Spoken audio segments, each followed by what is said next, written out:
내일이면 성탄절입니다. 그래서 하루 전인 오늘은 성탄절 이브입니다. 요즘은 사실 크리스마스 당일보다 이 크리스마스 이브를 더 기다리는 사람들이 많은 것 같습니다. 아마도 내일이 쉬는 날이니까 오늘 마음껏 놀 수 있어서 이기도 할 테고요. 기다리던 성탄이 가장 가까이 왔다는 설렘 때문이기도 한 것 같습니다. 물론 지금 시대의 사람들이 크리스마스에 기대하고 또 기다리는 것은 우리의 신앙과 크게 상관이 없는 것들을 좀 종종 보게 됩니다. 저 역시 어린 시절에는 하얀 눈과 크리스마스 트리, 그리고 무엇보다 산타로 가장한 아버지가 전해주는 선물에 온 관심을 쏟았었습니다. 그런데 그것은 메리 크리스마스의 뜻도 모르던 시절의 이야기였죠. 여러분, 메리 크리스마스의 뜻을 다 혹시 알고 계십니까? 알고 계세요? 예.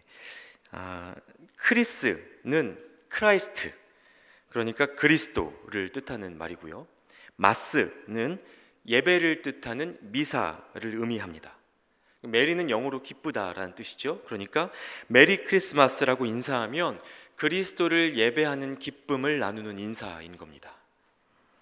예수님 안 믿는 사람들이 메리 크리스마스 인사하는 것은요, 사실 그 뜻을 몰라서 그렇지 다 나름 신앙 고백하고 있는 겁니다. 이제 알려주십시오. 너 예수님 믿는구나. 네. 그러니까 크리스마스에 누리는 기쁨 속에서 예수 그리스도를 절대 빼놓을 수가 없는 거죠. 그러나 현실은 어떻습니까? 성 니콜라우스에 대해서 코카콜라가 상업적으로 왜곡해서 할아버지 캐릭터를 만들었죠. 코카콜라가 만든 겁니다. 그리고 그 할아버지 캐릭터가 루돌프 썰매를 타기 시작하면서 어린이들의 기다림을 전 세계적으로 독차지하기 시작했습니다. 산타클로스는 세인트 니콜라우스라는 뜻입니다. 그걸 산타클로스라고 부르는 거죠. 이 뜻을 아직 모르는 분들도 많이 계신 것 같습니다. 게다가 어린 아이들의 울음소리로부터 그날만큼은 피하고 싶었던 부모들이요, 아이들의 기다림을 이용해서 울면 안 된다고 노래까지 만들어서 가르쳤습니다. 가사는 사실상 거의 협박이죠. 그 의미를 생각하면 노래 제목이 울면 안 줘로 바뀌어야 됩니다.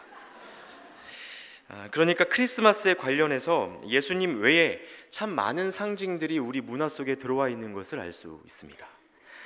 물론 문화를 누리는 것은 우리의 삶을 풍성하게 하죠. 충분히 좋은 일입니다.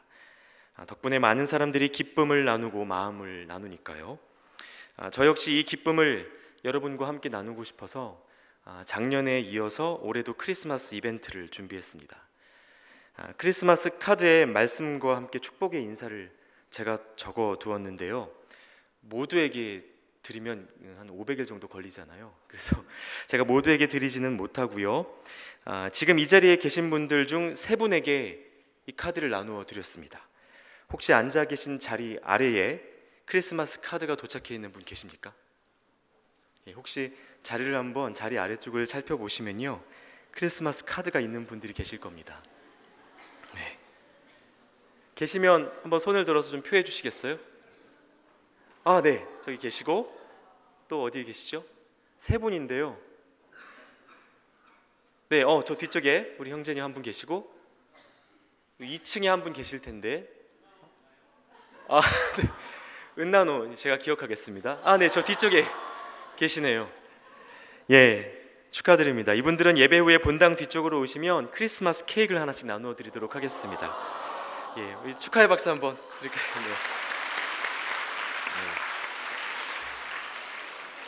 네, 제가 드리는 것 아니고 하나님이 여러분에게 주시는 크리스마스 선물입니다. 네. 크리스마스에는 이런 나눔의 기쁨이 있습니다. 그러나 그럼에도 불구하고 예수 그리스도를 빼고 메리 크리스마스란 인사를 나누는 것은 그 의미상 불가능한 일입니다. 크리스마스를 하루 앞둔 오늘, 우리가 어떤 마음으로 이 성탄절을 맞이해야 하는지 오늘의 복음서 말씀을 통해서 한번 나누어 보도록 하겠습니다. 먼저 갈릴리 나사렛이란 마을에서 일어난 일입니다. 이 마을은요, 구약 성경 안에서 언급조차 없는 작은 마을입니다. 예루살렘에서 북쪽으로 약 13km가 떨어진 이름 없는 마을이었습니다. 그곳에서 가브리엘 천사가 하나님의 보내심을 받아 한 여인을 찾았습니다. 이 여인을 수식하는 말이 참 깁니다. 갈릴리 나사렛이란 동네, 다윗의 자손 중 요셉이라는 사람과 약혼을 한 처녀, 그 이름은 마리아였습니다. 이스라엘에 가서 하나님이 선택하실 만한 자매 한 명을 고르라고 하면 이 마리아는 사실상 예비 명단에도 들기 어려운 인물입니다. 마리아라는 이름은요, 당시에도 너무 많아서 이 중에서 한 사람을 고르는 것도 쉽지 않은 일이었습니다. 그런데 말씀 속 이 여인에게 하나님께서 가브리엘 천사를 보내신 겁니다. 여러분, 이 일이 당시 유대인들에게 얼마나 충격적인 일이었는지 모릅니다. 요한복음에 보면요, 나다나엘이라는 사람이 나오는데요, 이 사람이 말하기를 나사렛에서 무슨 선한 것이 날 수 있느냐 라고까지 물을 정도였습니다. 사람들이 이 지역을 정말 하찮게 여겼다는 것입니다. 그런데 사람들의 생각과 달리 하나님께서 이 마을 깊은 곳으로 가브리엘 천사를 보내신 겁니다. 여러분, 이렇게 하나님의 관심이 닿지 않는 곳이 없습니다. 모든 순간 우리를 헤아려 보시는 분이 하나님이십니다. 사람이요, 늘 내가 홀로 남겨졌다라는 불안감과 싸우며 살아갑니다. 아무도 내 곁에 없다는 공포가 있기 마련입니다. 그래서 때로는 하나님이 나를 모르실 거라고 생각하며 살아가는 분들도 계십니다. 그러나 이 말씀이 증명하는 것은 하나님이 우리 각 사람에게 분명한 관심을 갖고 계신다는 사실입니다. 마태복음 1장 23절에 보면요, 예수님에게 있는 또 다른 이름이 하나 있습니다. 그 이름이 임마누엘입니다. 이 이름의 뜻은 하나님이 우리와 함께 계신다라는 뜻입니다. 하나님께서 이 사실을 우리에게 알려주고 싶으셔서 자신의 이름에까지 이 의미를 새겨두신 거죠. 하나님은 우리를 떠나지 않으시고 우리와 함께 하시는 하나님이신 줄 믿으시기 바랍니다. 우리 서로 한번 인사해 보겠습니다. 주님이 당신 곁에 계십니다. 인사해 보겠습니다. 자, 그럼 이제 이 가브리엘 천사가 와서 전한 소식이 무엇인지 생각해 보겠습니다. 누가복음 1장 30절에서 31절까지의 말씀인데요, 같이 한번 읽어보겠습니다. 천사가 이르되 마리아여 무서워하지 말라. 네가 하나님께 은혜를 입었느니라. 보라, 내가 잉태하여 아들을 낳으리니 그 이름을 예수라 하라. 자, 무서워하지 말라고 먼저 가브리엘 천사가 위로했습니다. 자, 그런데 바로 이어지는 이야기가 사실 좀 충격적인 이야기입니다. 결혼도 안 한 자매에게 아들 소식을 전해주고 있는 거죠. 여러분, 한번 상상해 보십시오. 결혼도 안 한 자매에게 오늘 밤 자매들 무렵 천사가 나타나서 이렇게 인사하는 겁니다. 메리 크리스마스. 이번 크리스마스 선물은 아들이야. 여러분, 이런 말을 듣는다면 아마 있는 평안도 도망치지 않겠습니까? 무서워하지 말라고 말은 하지만 정말 무서운 일이죠. 물론 성경 안에 기적 같은 탄생이 참 많습니다. 하나님이 이스라엘의 계보를 쓰실 때 아이를 낳을 수 없는 여인들을 여러 번 선택하셨습니다. 그리고 그들에게 자녀를 주심으로 하나님의 능력을 나타내 보이셨습니다. 그런데 성경 속에 누구 이야기를 꺼내더라도 이 정도는 아니었습니다. 다들 남편은 있었으니까요. 만일 마리아가 이 말씀대로 아이를 갖게 된다면 당시 시대에 누가 보더라도 바로 죽임당할 만한 죄목이었습니다. 믿을 수 없을 뿐만 아니라 수치스러운 일이었다는 뜻입니다. 이뿐만이 아닙니다. 가브리엘 천사가 하나님의 명을 받아 왔을 때 장명까지 다 해왔습니다. 그 이름이 예수인데요, 이 이름은 여호수아, 호세아와 같은 이름입니다. 구원이라는 뜻을 갖고 있는 이름이죠. 이게 얼마나 어마어마한 이름입니까? 이스라엘 백성, 그러니까 히브리 민족은요, 이름을 그냥 짓는 법이 없습니다. 이름을 지을 때 그 이름 안에 그 사람의 인생을 다 담아두기 위해서 애쓰며 이름을 짓는 것이 히브리 민족의 전통이었습니다. 사실 이 여인 마리아의 이름도요, 구약 성경에 등장하기는 합니다만 어떤 이름으로 등장하냐면 미리암이란 이름으로 등장합니다. 미리암이 누굽니까? 모세의 누나 이름입니다. 이 어원을 보면 쓴 물을 뜻하는 마라가 어원입니다. 그러니까 마리아라는 이름은 이스라엘 역사의 고난과 고통, 쓰라림을 담고 있는 이름입니다. 어떤 학자는 이 마리아가 어릴 때부터 부모를 잃고 고아로 자랐다고 밝히기도 했습니다. 정리해 보면요, 가브리엘 천사가 전한 소식은 마리아의 고된 인생에 구원이라는 새 생명이 잉태될 것이라는 약속이 주어진 것이었습니다. 아무도 주목하지 않는 작은 마을에서 가장 흔한 이름을 갖고 평범하게, 아니 누군가의 눈으로는 하찮게 살아가던 그 인생에 엄청난 충격의 소식이 전해진 사건이었습니다. 자, 그런데 중요한 것은 이제부터입니다. 이 약속에 대해 여러분이라면 어떻게 반응하셨겠습니까? 믿을 수 없는 일을 만날 때면 이에 대한 사람들의 반응이 각기 다릅니다. 첫째는 예수님보다 6개월 먼저 태어났던 세례 요한의 아버지 이 사가랴의 반응에서 볼 수 있는 불신입니다. 믿을 수 없는 하나님의 약속과 명령 앞에서 많은 사람들이 불신으로 반응한다는 것입니다. 이 사가랴라는 사람을 보면요, 아내인 엘리사벳이 나이가 많아서 아이가 낳을 수 없다는 과학적 판단에 근거해서 하나님께서 자녀를 주실 것이라는 가브리엘 천사의 말을 믿지 못했습니다. 누가복음 1장 8절의 말씀입니다. 마침 사가랴가 그 반열의 차례대로 하나님 앞에서 제사장의 직무를 행할 새 있었던 일입니다. 자, 언제입니까? 하나님 앞에서 제사장의 직무를 하는 시간, 그러니까 예배 시간에 일어난 일이었습니다. 이 요한의 아버지 사가랴가 예배를 드리고 있는데 천사가 찾아왔습니다. 그러면서 이렇게 이야기합니다. 누가복음 1장 13절의 말씀입니다. 천사가 그에게 이르되 사가랴여 무서워하지 말라. 너의 간구함이 들린지라.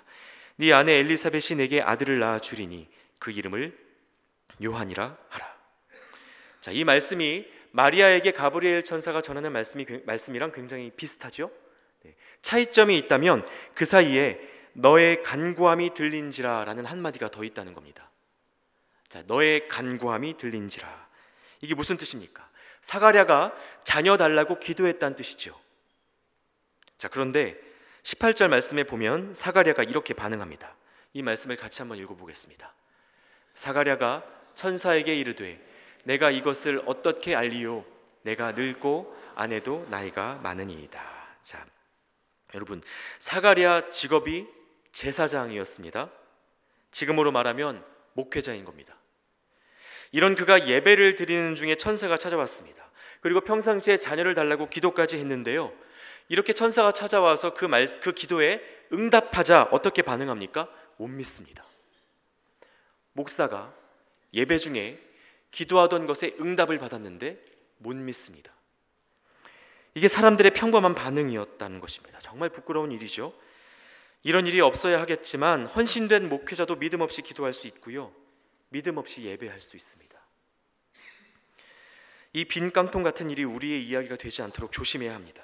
기도를 하긴 했는데 진짜 응답되면 놀라는 겁니다. 여러분 혹시 그런 경험 있지 않으십니까?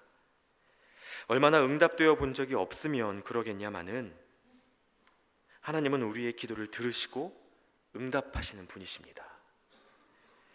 정말 하나님의 뜻을 구하며 기도했는데 이루어지지 않았다면 이루어지지 않은 그것이 하나님의 응답입니다. 이것을 믿지 못하는 불신, 이것이 이해할 수 없는 하나님의 약속에 대해 사람들이 보이는 가장 흔한 반응입니다. 여러분의 마음 안에 불신이 싹트고 있지는 않은지 오늘의 말씀을 통하여 잘 점검해 보시기 바랍니다. 이어서 두 번째 반응입니다. 마리아의 남편인 요셉이 마리아의 임신 사실을 확인한 후 보였던 반응인데요, 의심과 무시입니다. 예수님의 탄생 이야기를 보면 늘 세 사람이 등장합니다. 누구입니까? 첫 번째로 말구유에 누운 아기 예수입니다. 두 번째는 누구입니까? 그 엄마인 마리아이죠. 세 번째는 누구죠? 요셉입니다. 이 중에서도 마리아는 카톨릭교에서도 성모라는 이름으로 신성하게 여겨집니다. 그러나 요셉에 대해 진지하게 다루는 이는 만나기가 쉽지 않습니다. 아기의 예수의 탄생을 가장 가까이에서 지켜보며 아주 결정적인 역할을 했던 사람임에도 불구하고 이 요셉이 오히려 동방박사보다도 하찮게 다루어지는 경우가 많습니다. 그래서 오늘은 그 마음 좀 한번 알아봐 주면 좋겠습니다. 마리아가 성령으로 잉태한 이 사건과 관련해서 가장 큰 마음의 요동을 경험했던 사람이 누구일까요? 예, 요셉입니다. 마리아는 스스로가 남자를 가까이 하지 않았다는 사실을 잘 알고 있습니다. 자기 일이니까요. 이 잉태가 성령에 의해서 이루어진 일임을 믿을 필요도 없이 알고 있는 겁니다. 마리아는 그렇습니다. 자, 그러나 요셉은 입장이 좀 다르죠. 오늘 말씀에서처럼 가브리엘 천사가 마리아에게서 찾아가서 수태고지해 주었지만 요셉에게는 처음부터 찾아가 주지 않았습니다. 그러니까 요셉이요, 아무 설명을 듣지 못한 채 자신의 약혼녀가 임신했다는 사실을 확인한 겁니다. 물론 마리아가 잘 설명했을 겁니다. 요셉, 내가 잉태한 것은 남자를 만나서가 아니야. 나는 성령으로 잉태한 거야. 요셉이 어떻게 생각했을까요? 아니, 어떻게 이렇게 창의적으로 거짓말을 할 수 있을까? 아마 요셉이 이렇게 생각했을 겁니다. 말이 안 되는 일이지 않습니까? 그런데 그 일을 믿어달라고 말하니 요셉이 얼마나 큰 상처를 받았겠습니까? 결국 스스로 고민하다가 조용히 마리아와 관계를 정리하고 이 일을 자신과 상관없는 일로 덮어버리려고 했습니다. 마리아가 수치를 당하고 죽임당하는 일만큼은 원하지 않았기 때문이죠. 자, 이처럼 어떤 사람들에게는 하나님의 역사가 이해되지 않는 제3자의 이야기일 뿐입니다. 말이 안 되고 이해가 안 되기 때문입니다. 그런데 여러분, 우리가 머리를 굴려서 계산하고 보이는 것으로 판단하는 이상 하나님을 경험할 수 없습니다. 내 결론에 마음이 묶여버립니다. 그래서 삼위일체라는 말을 처음으로 사용했던 초대교회의 교부 터툴리안이라는 사람은 이런 말을 남겼습니다. 나는 불합리하기 때문에 믿는다. 이 말이 이해되십니까? 인간의 이성 안에 갇히는 하나님은 더 이상 하나님이 아니라는 뜻입니다. 내가 이해할 수 없기 때문에 그분이 하나님이신 것이 확실하다라는 뜻입니다. 다시 말해서 우리는요, 그분이 허락하시는 만큼만 하나님을 알 수 있습니다. 그래서 하나님을 알아가는 길은 계속해서 내 자신의 판단과 결론으로부터 자유로워지기 위한 싸움의 연속입니다. 자, 그럼 어떻게 자기 판단으로부터 자유로울 수 있을까요? 방법이 하나입니다. 하나님의 말씀을 기억하는 겁니다. 이후 성경에 보면 이렇게 번민하던 요셉의 꿈속에 하나님이 천사를 보내셔서 구약의 말씀, 그 이사야 선지자의 예언이 기억나도록 도우셨습니다. 자신의 판단으로부터 벗어나서 이 일을 믿을 만한 근거를 말씀 속에서 찾아주었다는 것입니다. 여러분, 하나님의 뜻은 우리의 논리적인 계산이 아니라 오직 하나님의 말씀으로만 깨달을 수 있습니다. 그래서 말씀을 가까이 하지 않는 사람이 하나님의 뜻을 안다는 것은 있을 수 없는 일입니다. 요셉이 만일 이 말씀을, 꿈속에서 천사가 전한 이 말씀을 끝까지 무시한 채 꿈이 너무 리얼했어 이러고 지나가 버렸다면 원래 자기가 계획했던 대로 마리아와 파혼하고 이야기가 끝나버렸을 겁니다. 그래서 이제 하나님의 약속 앞에 선 사람이 보이는 반응 중에 마지막으로 주목해야 할 것이 있는데 그것은 바로 믿음과 순종입니다. 여러분, 믿음이 무엇입니까? 내 생각으로 이해되지 않아도 하나님이 하실 일을 인정하고 그것을 사실로 여기며 살아가는 것이 믿음입니다. 결과가 눈에 보여서가 아닙니다. 눈에 보이면 이미 믿음이 필요 없게 됩니다. 또 믿음은요, 무턱대고 믿어야지 하면서 내 생각을 억누르는 것도 아닙니다.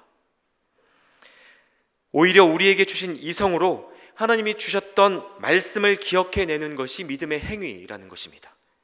말씀을 잃어버린 이성으로는 100번을 고민해도 하나님의 일이 해석되지 않습니다. 그래서 믿음은 하나님의 말씀을 결론으로 삼고 살아가는 삶입니다. 여러분, 하나님의 뜻을 헤아리고 싶고 이해하고 싶다면 먼저 말씀을 가까이 하십시오. 이제 누가복음 1장 37절에서 38절까지의 말씀을 함께 읽어보겠습니다. 이 말씀 속에 마리아가 어떻게 반응했는지 확인할 수 있습니다. 대저 하나님의 모든 말씀은 능하지 못하심이 없느니라. 마리아가 이르되 주의 여종이오니 말씀대로 내게 이루어지이다 하매 천사가 떠나가니라. 자, 가브리엘 천사가 전하는 이 이상한 약속을 마리아가 어떻게 받아들입니까? 말씀대로 이루어지기를 믿음으로 받고 있습니다. 여러분, 여기에서 마리아가 성령으로 이루어지는 잉태에 대해서 이해한 것으로 보이십니까? 아닙니다. 마리아가 이것을 어떻게 이해합니까? 사람이 어떻게 성령으로 잉태하는 것을 이해하겠습니까? 마리아도 이거 이해 못했습니다. 사람은요, 누구나 자기 인생을 귀하게 여기고 그것을 아름답게 가꾸어 가고자 하는 본능이 있습니다. 그래서 자기도 모르는 큰일이 인생에 찾아오면요, 당황할 수밖에 없고 그것이 해석될 때까지 거부감이 들 수밖에 없습니다. 앞서 언급했던 것처럼 마리아도 마찬가지였을 겁니다. 상상하지도 못했던 때에 갑자기 엄마가 되어야 했고요, 평생 수치를 안고 살아가야 할 위험에 직면하게 되었습니다. 그녀는 그럼에도 불구하고 이 말도 안 되는 소식에 순종하기로 선택했습니다. 어떻게 이럴 수 있었을까요? 간단하게 말하자면 하나님을 신뢰했기 때문이었습니다. 여러분 중에 하나님의 말씀을 도저히 못 믿겠다 하는 분들이 있다면 한 가지 권면드리고 싶습니다. 더 이상 그 말의 의미를 파헤치려고 하지 말고 하나님이 누구신지 먼저 알아가시기 바랍니다. 생각해 보십시오. 사람이 누군가와 약속을 할 때는요, 그 말보다 그 약속하는 사람이 더 중요합니다. 믿을 만한 사람이어야 그 사람의 말도 믿을 수 있는 겁니다. 그럼 그 사람이 믿을 만한 사람인지는 어떻게 확인할 수 있습니까? 역시 또 대화를 많이 해봐야 합니다. 이것이 인간관계 안에서 순환적으로 일어나는 일인데요, 어느 정도 단계가 되면 상대방의 말이 이해되지 않아도 믿을 수 있는 끈끈한 관계가 형성될 때가 있습니다. 이 말이 조금 어려우실 것 같아서 덧붙이자면, 여러분 연애할 때를 한번 생각해 보십시오. 서로 말이 필요 없을 만큼 통하는 커플들이 있습니다.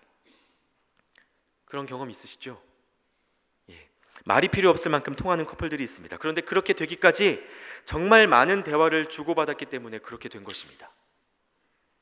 도저히 이해할 수 없는 하나님의 말씀을 어떻게 받아들일 수 있느냐고 묻는다면, 말씀을 통해 하나님이 누구신지 알게 될 때, 그렇게 깊은 신뢰의 관계가 형성될 때 가능한 일이라고 대답을 드려야 될 것 같습니다. 사실 사람이요, 자신의 인생을 다 이해하고 가고자 하는 마음은 환상입니다. 그리스도인으로 살아가더라도 인생 속에 해석되지 않는 일들이 얼마나 많습니까? 만약에 그때마다 멈춰선다면 우리는 한 걸음도 뗄 수 없습니다. 믿음의 본을 보여주고 있는 오늘 말씀 속에 마리아 그리고 그 남편 요셉도요, 이후 말씀에 보면 예수님이 태어날 즈음부터 도망 다니기 시작했습니다. 헤롯 왕의 위협으로부터 도망 다니며 살아야 했습니다. 여러분, 이것은 우리가 기대한 믿음의 결과가 아니지 않습니까? 그러니까 한 번 믿었다고 끝날 일도 아니고 인생 자체가 이 믿음의 연속이어야 한다는 말입니다. 하나님의 약속은 이 믿음으로만 이루어져 갑니다. 믿을 수 없는 상황 속에서, 이해할 수 없는 현실 속에서 이 믿음의 연속으로 살아갈 때 하나님의 뜻이 우리 인생 속에 이루어져 간다는 것이죠. 제가 사실 이 설교를 준비하는 동안에 하나님과 굉장히 깊은 씨름을 겪어야 했습니다. 왜냐하면 여러분 아마 다 아실 겁니다. 이번 한 주 동안 이대 목동 병원에서 신생아 4명이 한꺼번에 하늘나라로 떠났습니다. 제천의 한 스포츠 센터에서 29명이 화재로 목숨을 잃어가는 동안 그 앞에 주차된 차들 때문에 도착한 소방차가 구조 작업을 시작조차 못했습니다. 불이 난 지 50분 만에 구조 작업이 시작됐고요, 그 사이에 29명은 그 자리에서 그대로 죽음을 맞이해야 했습니다. 그들 중에는 대학 입학을 앞둔 여학생도 있었고요, 10살짜리 딸아이를 둔 엄마도 있었습니다. 지역에서 봉사사역을 마치고 쉬고 있던 목회자와 권사님들도 계셨습니다. 오늘 그 교회에는 목회자 없이 예배가 드려졌을 겁니다. 이 소식들 때문에 제가 한 주 동안 너무 가슴이 이렇게 먹먹했어요. 그렇게 가슴이 답답해 죽겠는데 이런 와중에 성탄의 기쁜 소식을 이야기하고 하나님의 약속을 믿으라고 설교해야 한다니 제가 거짓말을 하는 기분이 들었습니다. 그래서 하나님께 물었습니다. 하나님 살아계신 것 맞습니까? 그들 곁에서, 그 불 속에서 하나님 뭐 하셨습니까? 정말 주님을 우리가 믿을만 합니까?